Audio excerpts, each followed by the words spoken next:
Welcome, everybody, to Drive Through Sports with Adam and Paul. Today is April Fool's Day, April 1st, and I'm coming to you from Atlanta, Georgia. Brees is down in Orange Beach, and our very, very special guest, our first female guest on the show, is my lovely sister who is in Murfreesboro, Tennessee, Gretchen Freeman Bilbro. Greti, affectionately known as Little Greti, from years past. Greti, how we doing? We're doing great. Awesome. Well, tell our listeners just kind of a little bit about you're living in Murfreesboro, a little bit about your family, what you do now. Sure. My husband Chris and I have 3 boys, and we're living in Murfreesboro. We moved out here to go to school at MTSU, and we had every intention of moving very far away, but we just never did it. And we ended up staying here, and we love it here. We've got a really great community around us here and lots of great friends. And, yeah, we're just living the dream out here in Murfreesboro. Awesome. I gotta say, Greti, I heard you're the queen of the borough up there. She is. No. She's No. pretty much a civic giant. No, Yeah. I'm a little fish. I'm a little fish. No, man. She's calling the shots. She's a baller and a shot caller in Rutherford County. Don't let that sweet smile fool you. The next mayor of Murfreesboro. That's right. That's right. We're gonna clean house. But anyway, so Greti, you called me this afternoon and really kind of like set me straight on a few things, because our episode last night dealt with a couple issues that occurred and had a lot to do with like our parents and things that happened, their reactions to stuff, and something that that you were both a part of those events. And I had forgotten that you were a firsthand witness to the Snap and Pop incident, and also were a member of our crew up on the hill. So I know when you listened to last night's episode, it kind of got some memories going for you. And when you called me, you're like, man, I can't believe you didn't say this, you missed that part, blah, blah, blah. You didn't realize that this, and this. So I thought for our viewers, this would be a piggyback episode onto that and sort of give it from your perspective, because everything me and Paul did last night and Josh did was from our perspective, how we remembered it. And a lot of times it's all about point of view and what you remember of that day. So take us through how you recalled the Snap and Pop incident. And let me interject that. Let me interject that. I think Greti, being the younger of, when you get older, things kind of slip a little bit, start to forget some things. And Greti's still young, so her memory has not failed her yet. She's like an elephant. She's got perfect she probably recall. Still got some active. She got perfect recall. Yeah, that's good, because I don't even know what day it is.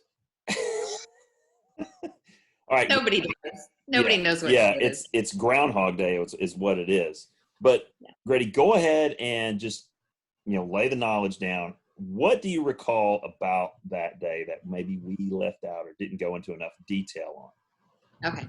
Well, Paul beat me to the old men joke because,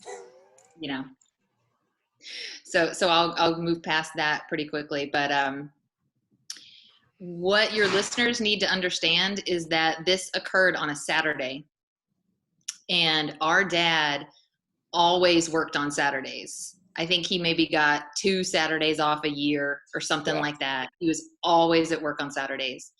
And you and Paul had left going who knows where. And it was just me and Mom.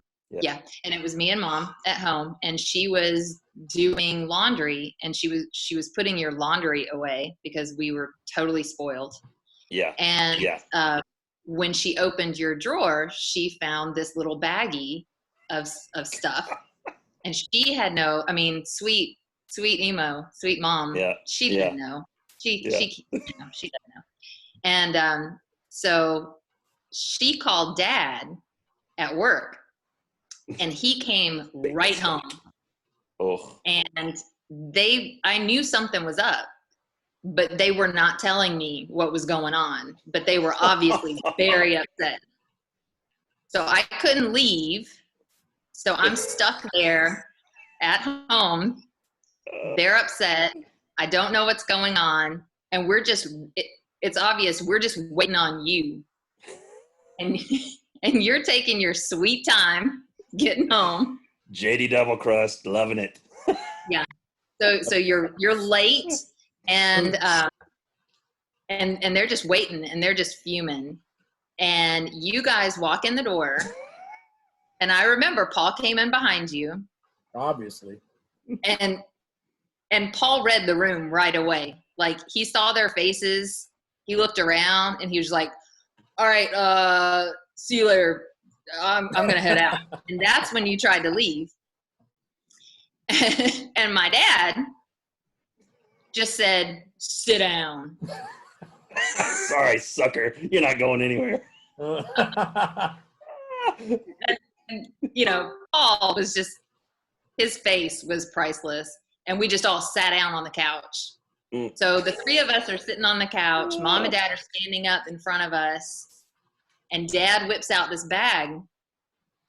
And we all knew exactly what it was when he is holding it. And he goes into this drug spiel speech, like he's going into it, saying all those questions that you were saying before. Yeah. And the three of us are just sitting on the couch looking at each other, knowing what it is, and trying not to bust out laughing. What, Greti? I gotta interject. Why didn't you tell him what it was? She didn't. I didn't see it until didn't know what they had. That's the first time she saw it. Like, they weren't telling her anything. I got you. So the three of us saw it at the same time, and we're all looking at each other, trying not to laugh because we know how mad he is. And then Adam gets up and takes one out and snaps it on the ground, and we just all lose it. We just lost it. We couldn't breathe. We're just all laughing. And Dad, his face, I'll never forget it. I mean, it was like you said. You couldn't tell if he was so angry that he was about to just pop, or if he was kind of embarrassed, or if he thought it was funny, or what. It was just like this weird emotion on his face. And the guy would be a tremendous poker player. Yes. Oh, no doubt. No doubt. But gambling's illegal. No gambling. But we're all laughing so hard. And he's trying to stop us from laughing. He's trying to say something, and I think at that point he was laughing too. And finally he gets out, you don't understand. I put one of these in my mouth and bit down on it to see what kind of drug it was.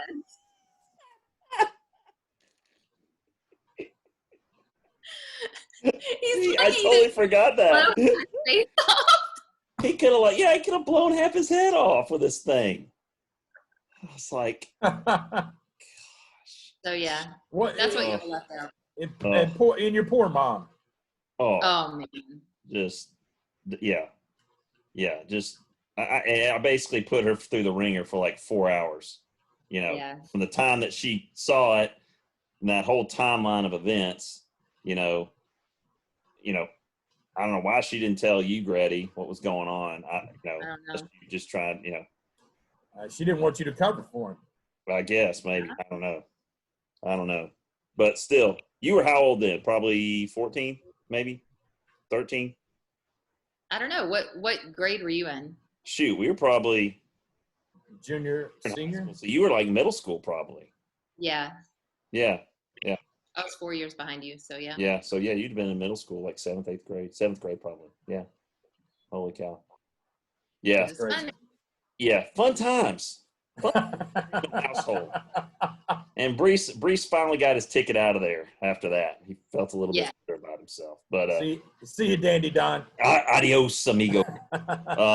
Yeah, and then you were saying that you and Austin were also listening. You listened to the whole episode. And you listened to the part about when we went over to the hill. So it kind of my account of that was a little more accurate, and I seem to recall a little bit more of that. But your description of that made it even better. So kind of for our listeners that listened last night, kind of like add in what your view of that was. And can you remember the exact people that were there except for me, Josh, you, and it was Aaron, I can't remember. I remember there were some girls there, but I don't remember who they were. I think the Wesses were there. Wes Sherman and Sherman Wes, and Williams, Wes yeah. Sherman. It was probably Wow. Wes Sherman. It was probably Wes Sherman, I bet. Okay. I know Wes Sherman was there, but I can't remember if Wes Williams was there or not. Okay. All right. Yeah. Okay. But yeah, we were so we were past the gate on the driveway, and the cop came up and we talked to him, and then we went back to where we were sitting past the gate, and we were all kind of creeped out. Just like when we first went up there, we were all kind of creepy. You know, it was dark and you know, it's we a were creepy area. It's scary. I mean, it's like I Yeah. said last night. It's legit like cabin in the woods type stuff. I mean, Yeah. there's no lights. You can't even the moon. The cover back there is just there's nothing. You can't see anything. Yeah. Yeah. So we were all creeped out, and then the cop came up and said that to us, and we decided to go back to where we were sitting, and like half the group wanted to leave, and the other half were like, no, it's fine, it's fine, it's fine. So we go back to doing what we were doing before, which was playing light as a feather, stiff as a board. That was it. Yeah. Which was enough. Yeah. Super creepy. Yep. And that's when, as we were playing that, we heard the scream, and everybody just took off towards the cars. And as we come past the gate is when you look up, across the street, there's a little rise, and there's a dude that just, you know, starts up a chainsaw, and it's just like straight out of a movie. And we just lost it. We freaked out. And Josh, especially Josh, that was really, really funny. Yeah. Well, I mean, he's talking about being the two cross country runners, they're already at the car, but it's locked, and I got the keys, so it doesn't matter how fast you are. It's, do you have the keys or not? And so they're like pounding on my car trying to get into it. I was like, I'm going as fast as I can. Josh is legit scared to death. I mean, he self-admittedly was like, man, I thought we were going to die. I thought we were all dead, you know? And just the thought of him, like, cause I knew that it was Dad, and nobody else did. Did you know? Right. No. Okay. Yeah. I was the only one I didn't think anybody else knew. And, so I was kind of the voice of quote unquote reason, with like, nah, it's okay. We can hang out here for a little bit. It's not a big deal. And everybody else was, oh no, man, we should probably go inside or something. You know, somebody's running around out here, crazy person. Nah, it's okay. And then, like you said, you hear the blood curdling scream and then the sound. And everybody started making their way rapidly to the car, which was locked. And as I'm trying to, you know, get the automatic lock, open it up, people are just diving in the car, and you know, we take off. And I can't remember. I want to say that we did stop somewhere because I knew I had to give Dad some time to get back to the house. And well, I don't remember stopping anywhere. And I think that was what was so amazing to everyone, was that once we all finally found out that it was Dad, like everybody's mind was blown. How could he, because he wasn't even going to a car. Like he was, you know, we ran and got in a car and got here before he did. And I think he took some crazy back way. He did. You remember how you could get from the back of Brent Mead from Concord, from General MacArthur, Brees? Yes. You remember that? Like at the end of General MacArthur, there was like behind the children's home, it linked up with General MacArthur somehow. But it's not a real road. No, it's Sketchville. Yeah, it's just like a dirt path or whatever. But like it was like from Brentwood South, in the back of Brentwood South, you could link up, you know, drive across a ditch or something, and you're at General MacArthur Court. We'd have to ask him about that. But see, he could have gotten ahead of us easily that way. Yeah. And I'm pretty sure that's probably how he went. And, you know, for those of our Brentwood friends, they know that shortcut. You know, that was used, you know, many, many times, you know, just to throw people, certain individuals that were following you or whatever. You could get cut through there and you disappear. All right. I've heard. I'm not going to say too much. Okay. I'm just going to stop right there. But I'm pretty sure that would be the route of least resistance and the fastest way to get ahead of us. Yeah. So I would imagine that's what he did. Yeah. I'm pretty sure that's what he did. Yeah, we'd have to confirm it with him. But, you know, he was sneaky, man. The guy is detail-oriented, man. Yeah. I mean, and you know, I gotta wonder what Ann Freeman's got going on during this whole plot. You know, I don't see her being very diabolical and sneaky in any of this stuff, right? No. I mean, I would assume she would want to rat him out. No. Guys, I just want to let you know that Don is going to trick you. And, you know, I just don't want you to be scared. I don't know. I don't think he left a window of opportunity for that to happen. Yeah. Okay. Like I said last night, I didn't find out about what was going on until like y'all had already walked to the car, and he kind of pulled me aside because I was trailing behind. And when he gave me the instructions, hey, why don't you like drive around for a bit before you get over there? About 5, you know how Dad's like 5-10 minutes, 5-10 minutes. You know, one of those deals, right? And 6.5 minutes. 5 minutes. About 5 minutes and 40 seconds head start, and I get over it. But yeah, that was one of those. And when I told him, Brees, you and I were doing this podcast, that was the first thing he said. He goes, you're going to tell the Hill story, right? You got to tell the Hill story. So I can't wait for him to hear last night's episode and then tonight's addendum to that episode with Greti on here. But anyway, yeah. That's the complete unabridged version. Everyone's account, my account, Brees's account, Greti's account, Josh's account of that whole thing. And I think this was the only way to do it, was to get it on a separate episode to really bring everything together. But Greti, thank you so much for enlightening us. And you can show this episode to your boys on our YouTube channel at Drive Through Sports with Adam and Paul. Seems pretty quiet there, Greti. What's going on? Yeah, no kidding. Everybody. Homeschooling stuff. I put everybody in their own space. Excellent idea. Yes. No swords. No swords right now. Running around. Not right this moment. It was a bit dicey earlier. Yeah. But yes. Yeah. You never know when you're going to get hit with a plastic sword across the calf when you head over. You slice your Achilles. Hit in the face with a bow and arrow. With an arrow. It's kind of like you never know what's going to happen. That's true. I mean, Greti, if you could say who should our next special guest would be on Drive Through Sports? I mean, who would you like to hear next from the days of way gone by? Because obviously, not a lot of sports are happening. You have someone in mind that we could reach out to.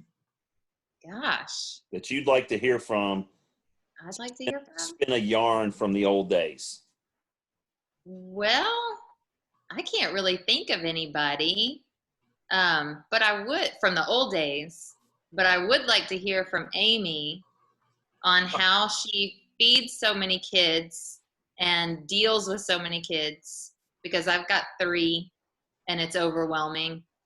And I'd love to hear some tips from Amy. I bet she has some good ones. Well, that's not the way this podcast is going to work. So this is not happening.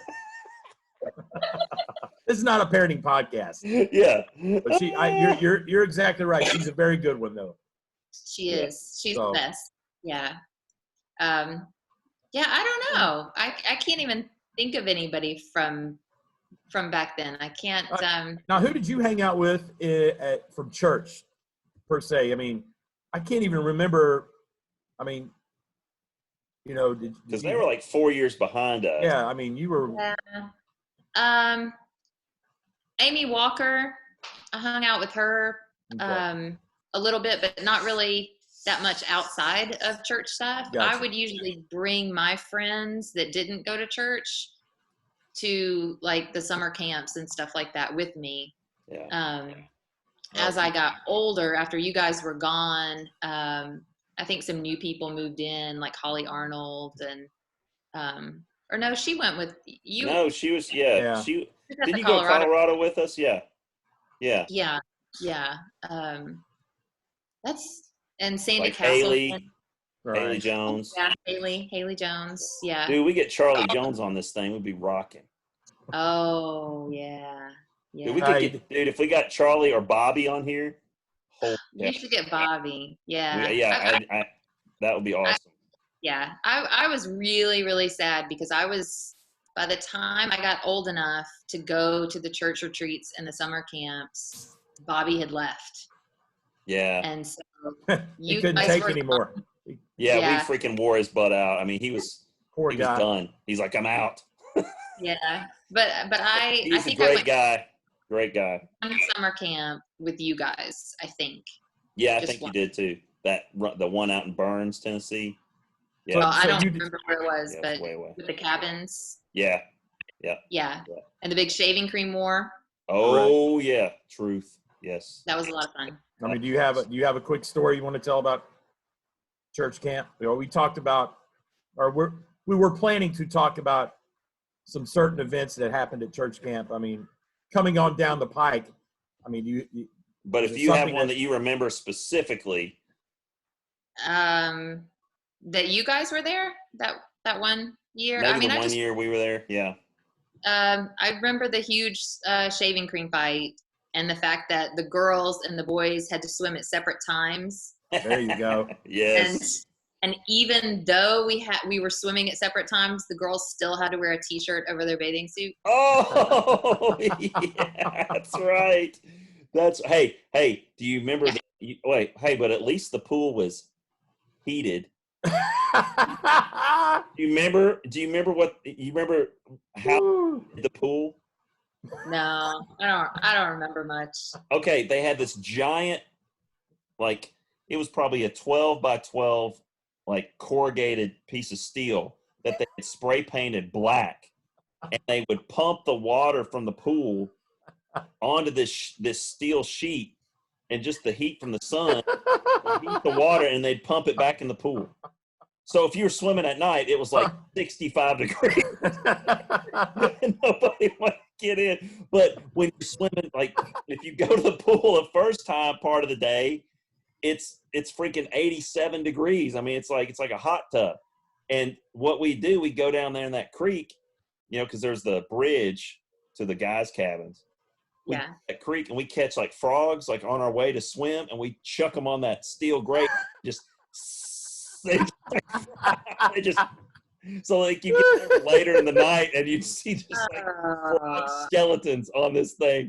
They were just like, y'all are Jeez. terrible people. Yeah, Terrible yeah. I mean, people. They're the yeah. worst. We grew up.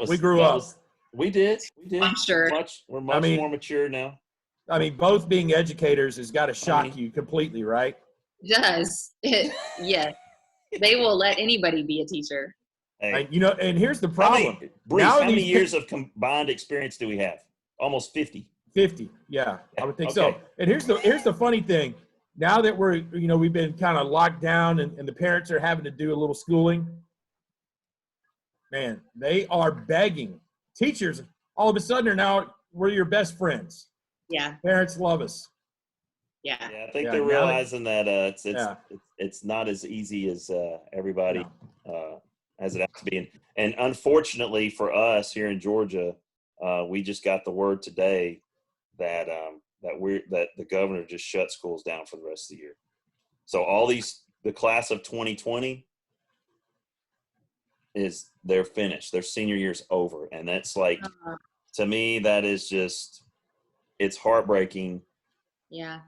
Because those I was pretty close with a lot of those kids, I mean, we had a lot of those kids that helped us out with our radio show, our broadcast, that were a big part of that. And just were super and just did a tremendous job. And I mean, I'm never going to see them in that school building again. They're never going to drop by my classroom just to say, hey, even though I don't have them in class. So that's,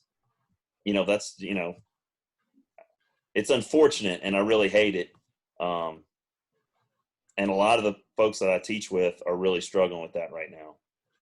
Yeah, that's got to be really difficult. So, I mean, I met with all my kids today through Zoom. Right. We had a scheduled time to meet, and just so I could see their faces and they could see my face, and we'd like try to get some sort of normalcy. But it stinks. Yeah. We found that out later, I guess about 4:00 today. That came down. So, all right, Gretchen. Last question for me. Obviously, Adam and I are going to have a lot of free time on our hands. Do you have any kind of binge watching show that we need to be checking out? So many. The Outsider. Have you guys heard about that show? is it It's the got Outsiders or the Outsider? The Outsider Okay. with Jason Bateman. Oh, is that the Ozarks? It's really good. Yeah. No, Ozarks is legit. Ozarks is really good. Yeah, Okay. I just finished that. That's good stuff. What else? We're watching the 3rd season of Westworld. Okay. And what else were we watching? Oh, War of the Worlds. It's a new TV show. On what platform? Yeah. I don't know what it's on, but it's really good. The magic of Google. Yeah, the magic of Google. Yeah. So you said Outsider. The Outsider. What's the plot? What's the plot? Or just the premise? It's really dark. It's really dark and creepy. A boy was murdered, and Jason Bateman's character is a teacher and coach, and they find all this DNA evidence on the body, and they arrest him during a game in front of everyone. Oh, wow. Oh, my gosh. And then you find out that maybe he didn't do it. And oh, wow. Is it a season or a movie? It's a show. I think it's a limited series show. Okay. So we just finished that up last night, and it was really good. One season, or how many seasons? Yeah, just one season, I guess. Okay. Yeah. Like it. Gives us something to think about there, Priest. There we go. For sure. Well, we got lots of things sort of in the hopper here for the next few episodes. Greti, I know you and your family have been listening and hopefully have been enjoying everything that we've been putting out. We're going to go ahead and I'll publish this episode later tonight, and it'll be available immediately. So have your kids check out our YouTube channel at Drive Through Sports with Adam and Paul, and then check out our podcast on Apple Podcasts, iHeart, Spotify, and Google Podcasts, along with I think those are the four ones that we have it on now. So any last words, Greti, from the borough? No, just thanks for having me on here and letting me set the record straight and clear up your memories, your old man memories. Yep. 100%. But I was just kidding about what I said about you guys being teachers. You guys are young at heart, and it doesn't surprise me in the least that you guys are great teachers and that you love it and that you do a great job, and you're very much appreciated. We appreciate that. Checks in the mail, Greti. Checks in the mail. Yep. Thanks. Royalty checks coming your way. But I just want to say, you guys certainly spiced up my growing up years and made it fun and exciting. And you guys are great guys. And I did think of somebody, Kevin Bain. You totally should have Kevin Bain on here. Listen, I tried to get him the other night. My internet's not working. The dude it's not like he lives in like Waverly or somewhere, or he lives in Spring Hill, right off the interstate. And you tell me you got no internet. But I'm going to get him. I'm going to be on his rear end. I'm going to get him on this show, and it's going to be radio internet gold. I promise you that much. Oh, I bet. Oh yeah. I bet. Oh yeah. All right, guys. For my lovely sister Gretchen Freeman Bilbro in Murfreesboro, for Paul Brees down in Orange Beach, This is Adam Freeman, and you've been listening to Drive Through Sports with Adam and Paul.